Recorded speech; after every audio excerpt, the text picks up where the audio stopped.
From 12,000 to 10,000 BCE, Anatolia, also known as Asia Minor, transitioning from the late Paleolithic to the Mesolithic period.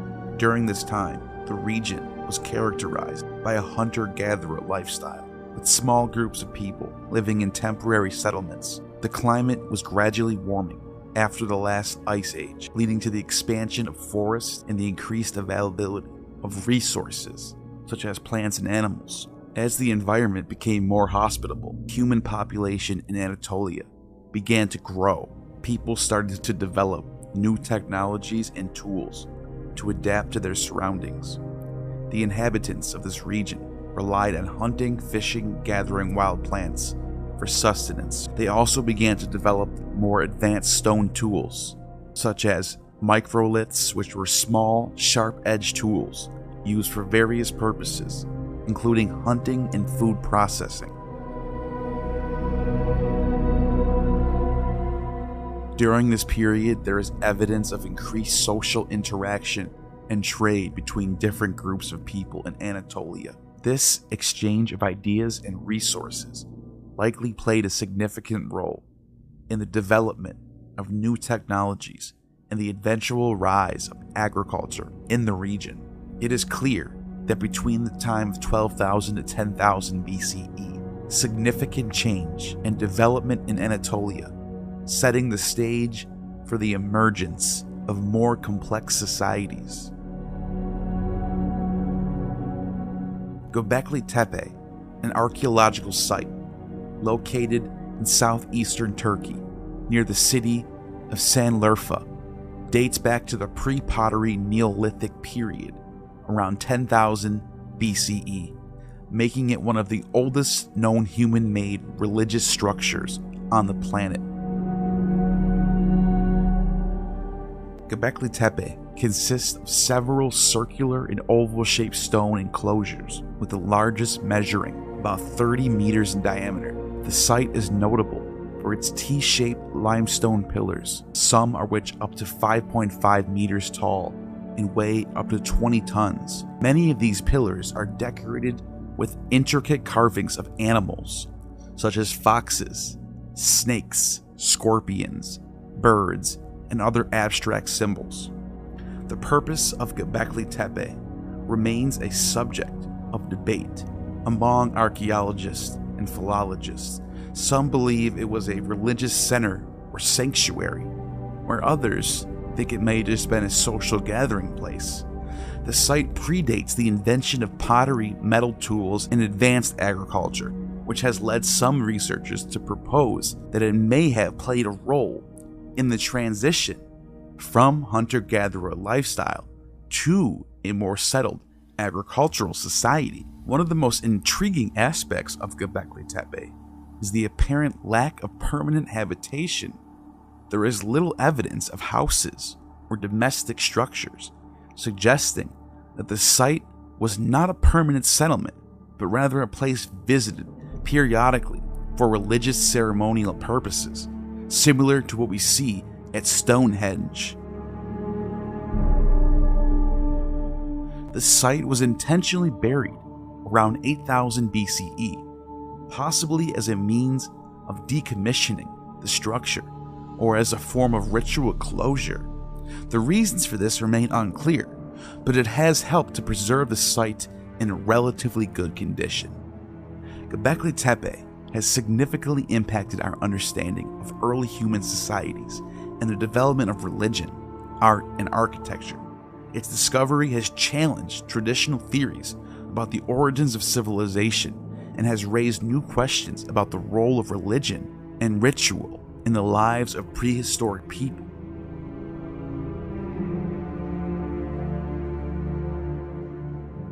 Jericho, one of the oldest continuously inhabited cities in the world, with evidence of settlements that go back to 9000 BCE. Its first inhabitants were likely a mix of hunter-gatherers, just like Göbekli Tepe, was settled in an area due to its fertile soil and abundant water sources.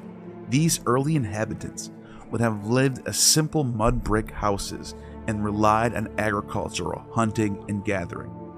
Over time, this settlement grew and developed, eventually becoming the fortified city that we know today. However, a more advanced city or palace known as Knossos in Crete, which has evidence of people living there going back to 7000 BCE. This may be the first real city in the world. Now, Knossos would not have existed as the ancient Minoan palace that we know of today.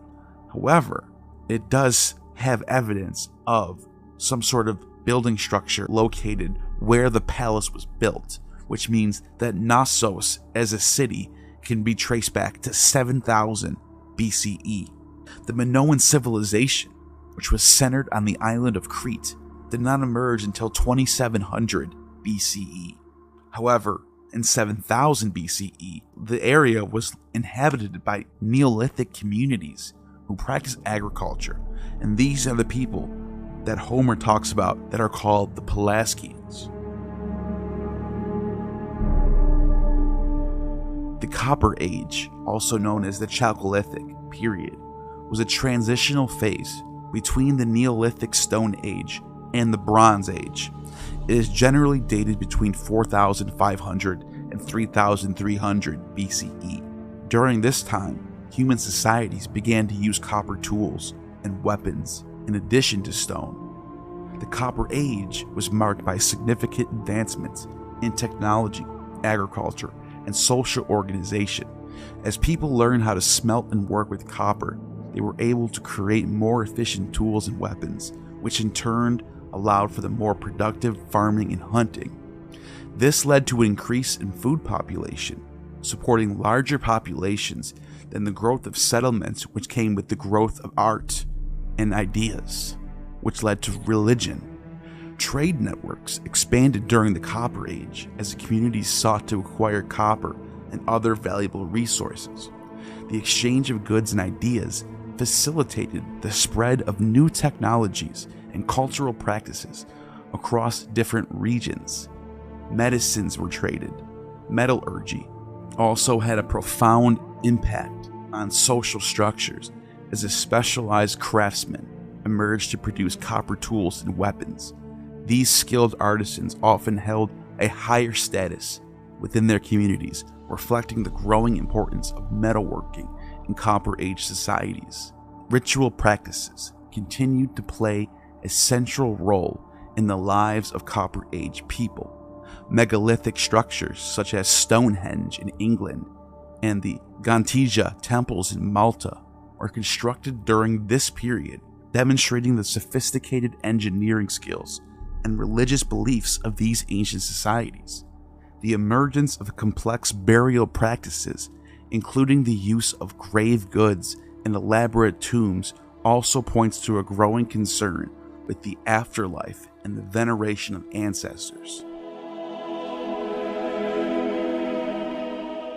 The Copper Age saw the rise of several important civilizations, including the Sumerians in Mesopotamia, as well as the Minoans of Crete, and the pre-dynastic Egyptians in the Nile Valley. These early societies developed complex political systems, monumental architecture, and sophisticated art and writing systems, laying the groundwork for later Bronze Age civilizations to follow. As trade networks expanded, the facilitation of goods and ideas crossed paths from different regions, and religion and ritual practices continued to play central roles in the lives of people, culturally and politically. The influence of the Proto-Indo-European pantheon on Vedic and Greco-Roman mythology, as well as the early Sumerians and pre-dynastic Egyptians, can be traced back to this transformative period in human history.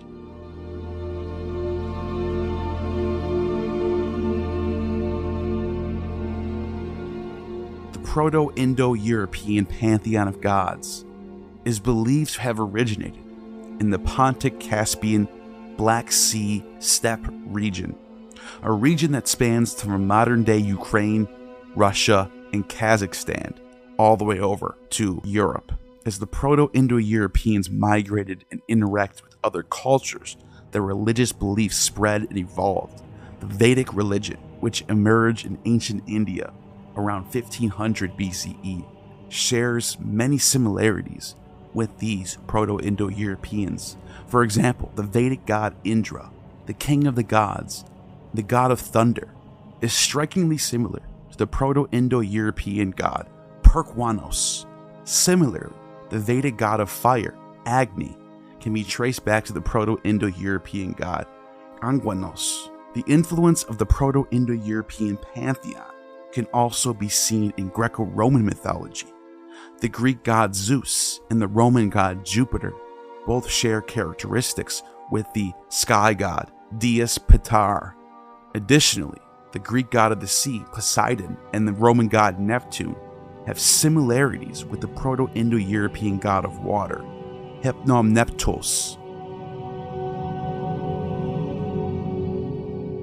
The Sumerians, who inhabited modern-day Iraq, developed one of the earliest known systems of writing, the cuneiform script. This allowed them to record their religious beliefs, which centered around a pantheon of gods, including Anu, the god of the sky, and Enlil, the god of wind and storms. These gods would later influence the religious beliefs of the Akkadians, Babylonians, and Syrians. The Pelasgians, however, were a pre-Hellenic people who inhabited parts of Greece and the Aegean region before the arrival of Greeks. Little is known about their religion, as there are few surviving records or artifacts. However, it is believed that they practiced a form of animism or nature worship, with a focus on fertility and agricultural deities. Some scholars suggest that the Pelasgians may have influenced the development of early Greek religion, particularly the worship of the earth goddess Gaia and other chthonic deities. In pre-dynastic Egypt, before the unification of Upper and Lower Egypt around 3000 BCE, various local deities were worshipped. Some of these deities, such as the falcon god Horus and the cow goddess Hathor, would later be incorporated in the Egyptian pantheon during the dynastic period. The early Egyptians also believed in the concept of Maat, cosmic order that maintained balance and harmony in the universe. The Minoans, centered around the island of Crete, was another influential Bronze Age culture. These Minoans are best known for this palace that I mentioned earlier at Knossos, which featured elaborate frescoes depicting religious scenes. Minoan religion appears to have been centered around a great goddess who is associated with fertility, nature, and possibly the underworld. The Minoans also had a male god, depicted as a bull or a bull-headed man, who, connected with Bacchus, may have been the consort to the great goddess. Dionysus shows up in the earliest forms of writing, as well as hieroglyphs, predating writing itself. The Minoan religion was centered around the worship of these various deities, with a strong emphasis on the female goddess, the serpent goddess. The primary deity was this mother goddess, who was associated with animals and nature. Other important deities, the master of animals and sky father, were a part of this pantheon, and the Minoans practiced rituals involving animal sacrifices, processions, orgies, and offerings. Their religious symbols included the double-headed axe, the bull, and the serpent.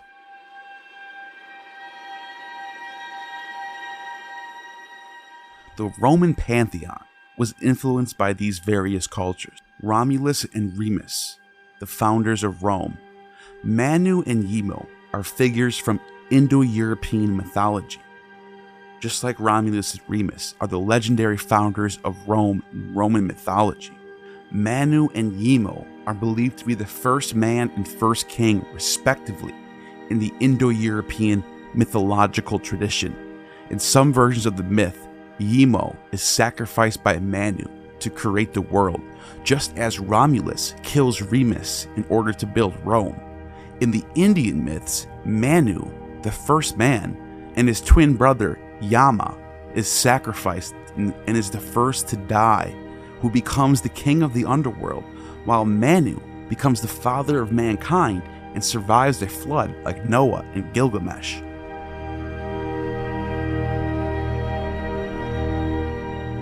The god Mars, the Roman god of war and oaths, is connected to the Proto-Indo-European god Mawart, the deity of war and storms.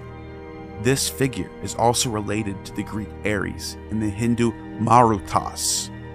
Neptune, the Roman god of the sea, is linked to the Proto-Indo-European Neptos, the deity of water and underworld. This figure is also related to the Vedic god Napat and the Irish god Nakhat.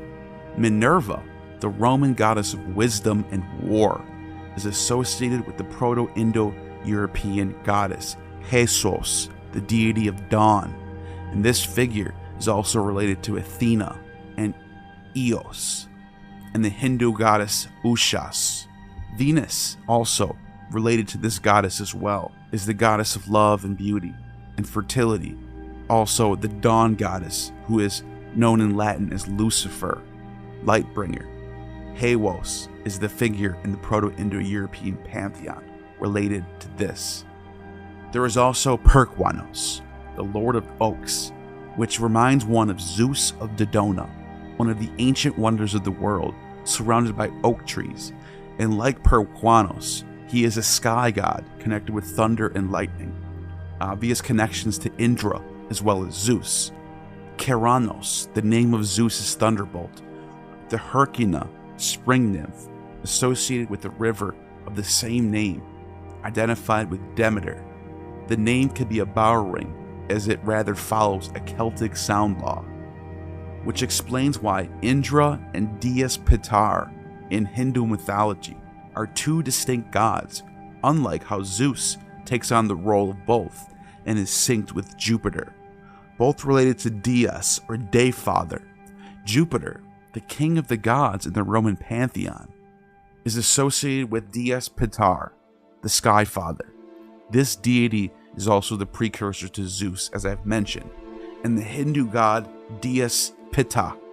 This god, although a Sky Father, seems to be connected with an underworld king of Hades known as Dis Pater. Dis Pater, otherwise known as Rex Infernus or Pluto, is a Roman god of the underworld. Dis was originally associated with fertile agricultural land and mineral wealth, and since those minerals came from underground, he was later equated with chthonic deities Dionysos, Pluto, Hades, as well as Saturn, who becomes the king of the underworld and rules the golden age where everybody has wealth. Tacitus refers to the god Odin as Mercury, Thor as Hercules, and Tyr as Mars. He calls the Isis of the Suebi, who is known as Freya. I think it should be pointed out that Herodotus also relates that the Hyperboreans are descended from Hermes, connecting Odin once again to Mercury. But Julius Caesar himself, who spent many years of his life in Gaul, relates that they are descended from Dis. This makes sense because the ancient form of Bacchus, who is the frenzy god, and Odin is the god of the frenzy who possesses. Bacchus is also the god of the frenzy who possesses. Both Odin and Bacchus are connected to the All-Father Dis, the king of the underworld. This connection between Hades and Bacchus goes back to the Greeks as well. Here we see two depictions of Bacchus and Hades, both looking identical. Black beards, ivy wreath crown, and holding a thyrsus staff. Saturn's role as the devourer and underworld king can be traced to Egypt. Sobek, also known as Seb or Geb, is either depicted with the head of a snake or a crocodile, as he devours the souls of the wicked.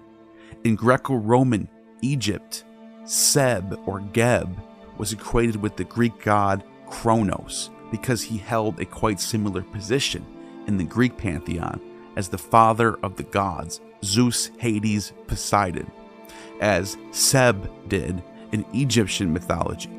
This equation is particularly well attested in Neptunus in the southern Fayum. Seb and Kronos were here part of a local version of the cult of Sobek, Lord of the Four Corners, the crocodile god. The equation was shown on the one hand in local iconography of the gods, in which Seb is depicted as a man with attributes of Kronos, and Kronos with the attributes of Seb. On the other hand, the priests of the local main temple identify themselves in Egyptian texts as priests of Sakneptubis Seb, or Sakneptubis Geb, but in Greek texts as priests of Sakneptubis Kronos. Accordingly, Egyptian names formed with the name of the god Seb or Geb were just popular among local villagers, as Greek names derive from Kronos, especially Cronian. In the case of the Egyptians, it was this destroyer, Seb, who takes on all the traits of the Earthshaker, Poseidon, Hades, king of the underworld, and the Sky Father Zeus, and he holds a trident like Poseidon, but also like Shiva. Seb, like Shiva, can be connected with the Proto-Indo-European Sewa through this god Sabazios, who also has a Proto-Indo-European root name, Siwa. Shiva, one of the principal deities in Hinduism, is indeed associated with time through his aspect of Kala. Kala, which means time in Sanskrit, is one of the many aspects of Shiva. In this form, Shiva is considered the lord of time, destruction, and change, just as Saturn has the same traits. He is often depicted as the destroyer of the universe, who brings about the end of time to make way for new creation. This cyclical nature of time in the universe is a key concept in Hindu cosmology. Kalis and Kali have similar Proto-Indo-European etymologies. The word for Kalis, as you can see here on this chart, to call, to cry, is also related to the word calendar, or the kalends of a month in the Roman calendar. But here we see kel, to turn, in motion, pivot, pole star, connecting with time and the cycle nature of the heavens in the sky that turns in a clockwise nature. Kel and Kali are related through this Proto-Indo-European word. So the goddess Kali, who's the consort of Shiva, just as Kalis is the father of Saturn in Roman mythology, and Kalis is depicted on the cuirass of Augustus of Prima Porta, at the very top above the four horses of Helios's quadriga. He is a mature, bearded man who holds a cloak over his head so that it billows in the form of an arch, conventional sign of deity that recalls the vault of the firmament. He is balanced and paired with the personification of Earth at the bottom of the cuirass. These two figures have also been identified as Saturn and Magna Mater to represent the new Saturnian golden age of Augustan ideology. On the altar of the Lares, now held by the Vatican, Kalis in his chariot appears among with Mithras above the figure of Augustus. The name Kalis occurs dedicatory inscriptions in the connection to the cult of Mithras. The Mithraic Kalis is sometimes depicted allegorically as an eagle bending over the sphere of heaven, marked with symbols of the planet or the zodiac. In the Mithraic context, he is associated with Cottus and can appear as Caelus Aeternus, eternal sky. A form of Ahura Mazda is invoked in Latin as Caelus Aeternus Jupiter. The walls of some of the Mithraea feature allegorical depictions of the cosmos with Oceanus and Caelus. The Mithraeum of Dieburg represents the tripartite world of Caelus, Oceanus, and Tellus, below Phaeton Heliodramus. Mitra Varuna is a deity or dyad of deities that played a significant role in the Proto-Indo-European religion as well as the Vedic religion, composed of two distinct elements, Mitra and Varuna. This divine pair represented different aspects of sovereignty, with Mitra embodying reason, order, and benevolence, and Varuna symbolizing violence, darkness, and inspiration of the frenzy. The concept of Mitra as Brahman and Varuna as the king of Gandharva is a particular suggestive formula.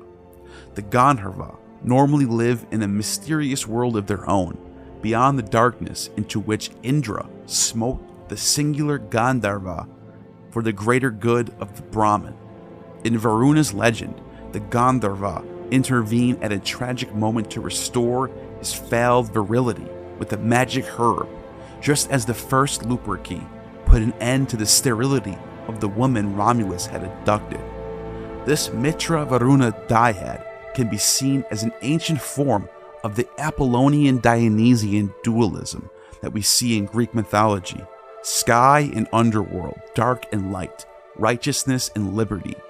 In an earlier model, Georges Dumézil proposed that Waranos, also the god in the reconstructed dialogue, as the nocturnal sky and benevolent counterpart of Dios, with possible cognates the Greek Aranos and Vedic Varuna from the Proto-Indo-European Waru, which means to encompass over.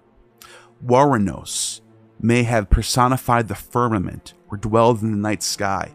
In both Greek and Vedic poetry, Aranos and Varuna are portrayed as wide-looking, bounding or seizing their victims, and having or being heavenly seat. This dyad can be seen in the Thracian religion, with Clement of Alexandria compared to Jesus being in the bosom of Yahweh, which he compared to Sabazius being the godhead of Bacchus and Zeus or Saturn.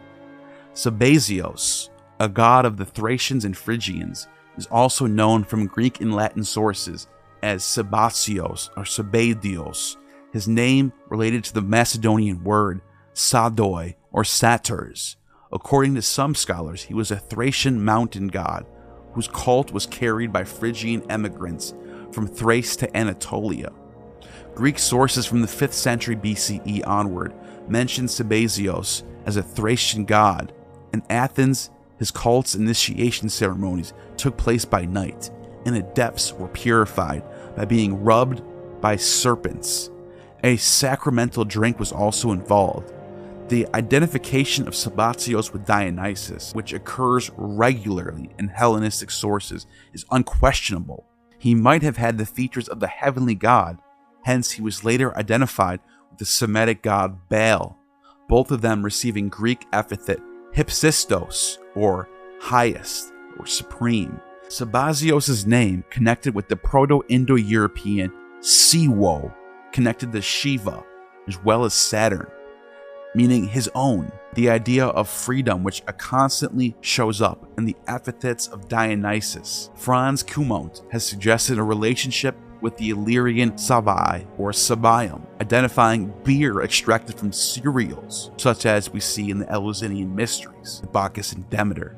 Sabazios connected with the Proto-Indo-European word for sap as a sap god, with his juices and fluids being drunk in the mysteries. This translation corresponds well to the pattern of Dionysus, who has the divinity of humidity and such was connected to the vegetation and intoxication. Anatolia identified Sabazios with Sabaoth. Under the Roman rulers, Sabazios was worshipped in Thrace, where he was often known as Sabazios, or in Latin, Sabadios, and where he received such epithets as benevolent, curious, Lord, Megistos, greatest, and Hypsistos, most high, and so forth. Theos Hypsistos, God most high. And he was constantly identified both with Zeus, the sun, and the moon, sort of a dual underworld Sky Father, Earth Sun, Godhead. Sun and moon in one. The motifs of hands making the votive gesture are among the distinctive features of his cult, the right hand of God. According to several Christian writers, Clement, Arnobius, Maternus, the most impressive rite of initiation into the mysteries of Sabbatios consisted of the adept's contact with the serpent that was first put over his breast and then pulled down to his genitals. No less enigmatic than Zalmoxis, Sabbatios was worshipped as early as the 4th century BCE, both as the chthonic and heavenly god, as I mentioned, and traces back to this common root of Zababa. Scholars have often tried to solve this riddle, supposing that borrowing from the Jewish religion, but the Jewish influence was not relevant in Anatolia before the 3rd century BCE. One should rather consider the chthonic features determine the character of the Thracian Sabbatios, whereas the Phrygian Sabbatios was probably connected with the sky father Zeus. This very sky father was often worshipped side by side with the earth mother, Kubaba, later known as Cybele. The Sumerians in the 4th century BCE show evidence of knowledge of this very duo. Zababa, Sumerian god of war and the tutelary deity of the city of Kish, before it became Babylon in ancient Mesopotamia. He is often depicted as a warrior holding a weapon, just like Sabbatios was, such as a mace or a bow, and often associated with the protection of the city and its people. Zababa was often linked with the goddess Inanna, either related as brother and sister or husband and wife. The goddess Kubaba, mentioned in the legendary Sumerian king list, though due to her gender, her inclusion is considered unusual. While modern authors refer to her as the queen, the Sumerian title applied to her is Lugal, king, which had no feminine counterpart. A recension from Ur instead states that there was no king while Kubaba reigned. A span of 100 years, she is the only ruler from the 3rd dynasty of Kish listed. The list describes her as the innkeeper and credits her with strengthening the foundation of Kish, and attributes 100 years culminating in the temporary transfer of power from Kish to Akshak before it was regained by Putzer Suan. The latter ruler is said to be Kubaba's son, which makes her the grandfather of Ur-Zababa. Once again, Zababa, named after the god, a legendary king who reigned for 400 years and was the legendary opponent of Sargon of Akkad, the founder of the first Akkadian dynasty, the Sumerians. The Sargon legend is a Sumerian text purporting to be Sargon's biography. In this text, Ur-Zababa, who is the grandson of legendary Kubaba queen, is mentioned, who awakes after a dream. For unknown reasons, Ur-Zababa appoints Sargon as his cupbearer. Soon after this, Ur-Zababa invites Sargon to his chambers to discuss a dream of Sargon's involving the favor of the goddess Inanna. Also in the Sargon legend, Ur-Zababa is described as being the brother of holy Inanna, just as the god Zababa is the brother of Kubaba, the goddess, and this goddess would end up replacing Kubaba as the main goddess of Babylon, just as Ninurta would replace Zababa as the tutelary deity of Babylon. Ninurta has the same traits as the god Saturn, just as Inanna has the same features as Venus. Could it be that Sargon's triumph over the Ur-Zababa shows a polemic against these ancient earlier traditions that we see in Proto-Indo-European. According to Gonzalo Rubio in the Journal of Cuneiform Studies, Zababa and Kubaba are not Semitic names and are borrowed, in fact, from Proto-Indo-Europeans, which is not common with Sumerian traditions. But we now know that Inanna and Ninurta would replace, in fact, Kubaba and Zababa as the tutelary deities of the city of Kish, which later became the city of Babylon. Inanna and Ninurta have parallels to Venus and Saturn in Roman mythology. And it could be how the king and queen, God of Israel, Yahweh and Asherah, became the head of the pantheon.